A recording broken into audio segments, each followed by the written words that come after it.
Sziasztok! Készítsük el együtt ezt a virágos meglepetésrajzot. Első lépésként meghajtogatjuk a lapunkat.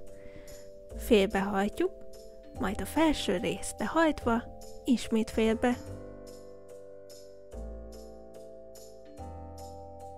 Kezdjünk is neki a virág rajzolásának.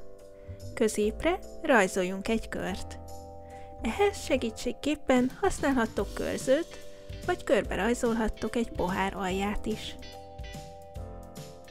Most folytassuk a szirmok megrajzolásával.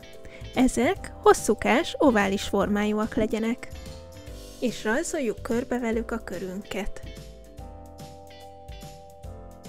Ha ezzel megvagytok, nyissuk ki a lapot, és fejezzük be az így kapott két virágunkat.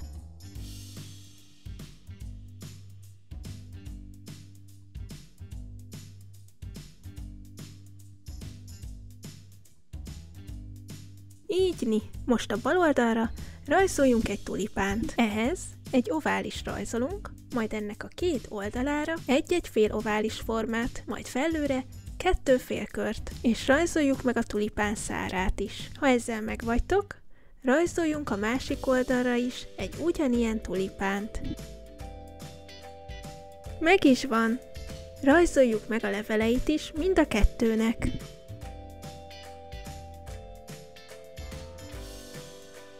Most a felső margarétának szintén rajzoljuk meg a szárát és a leveleit.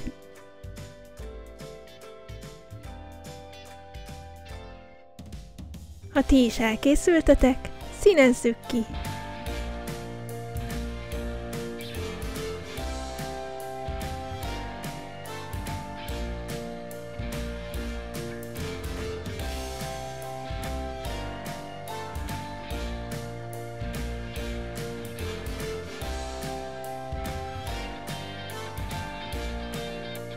Ha szeretnétek vidámabbá tenni a virágaitokat, rajzoljatok nekik mókás arcokat.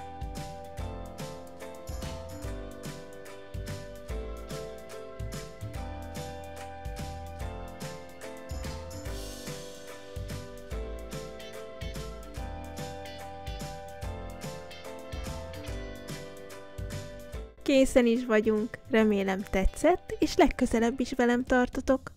Ne felejtsetek el feliratkozni. Sziasztok!